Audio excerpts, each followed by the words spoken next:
হঠাৎই বড় সিদ্ধান্ত। অবশেষে বাঁকুড়া জেলা প্রাথমিক বিদ্যালয় সংসদের চেয়ারম্যান পদ থেকে ইস্তফা দিলেন শ্যামল সাঁতরা।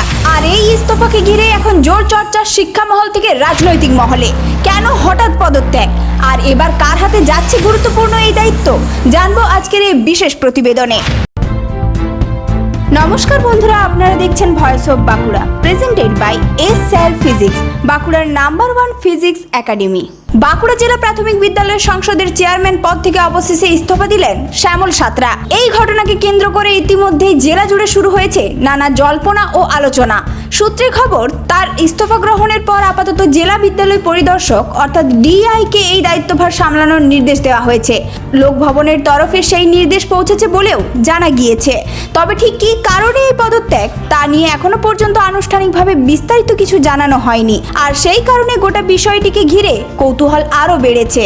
শিক্ষা মহলের একাংশের মতে, জেলা প্রাথমিক বিদ্যালয় সংসদের চেয়ারম্যান পদ অত্যন্ত গুরুত্বপূর্ণ। শিক্ষক নিয়োগ থেকে শুরু করে বিভিন্ন প্রশাসনিক সিদ্ধান্তের সঙ্গে এই পদের সরাসরি যোগ রয়েছে। তাই হঠাৎ এই পদত্যাগ স্বাভাবিকভাবেই চর্চার কেন্দ্রবিন্দুতে উঠে এসেছে। এদিকে রাজনৈতিক মহলেও শুরু হয়েছে চাপানোত্তর। যদিও এই ইস্তফা নিয়ে এখনো পর্যন্ত বড় কোনো রাজনৈতিক প্রতিক্রিয়া সামনে আসেনি, তবে বিষয়টিকে নিয়ে জোর আলোচনা চলছে বিভিন্ন মহলে। জানা গিয়েছে, নতুন চেয়ারম্যান নিয়োগ না হওয়া পর্যন্ত আপাতত জেলা বিদ্যালয় পরিদর্শকই এই দায়িত্ব সামলাবেন। হঠাৎ এই প্রশাসনিক বদল ভবিষ্যতে জেলার শিক্ষা ব্যবস্থা কতটা প্রভাব ফেলবে, এখন সেদিকেই নজর রয়েছে শিক্ষা মহল ও সাধারণ মানুষের। আর এখন সবচেয়ে বড় প্রশ্ন, শ্যামল সাঁতরার ইস্তফার নেপথ্যে আসল কারণ কি, আর কবে ঘোষণা করা হবে নতুন চেয়ারম্যানের নাম, সেই উত্তর খুঁজতে এখন জোর চর্চা বাঁকুড়া জেলা জুড়ে।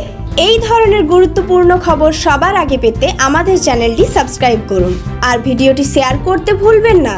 আপনার মতামত কমেন্টে জানান আর লাইক শেয়ার করে ভয়েস অফ বাঁকুড়ার পাশে থাকুন।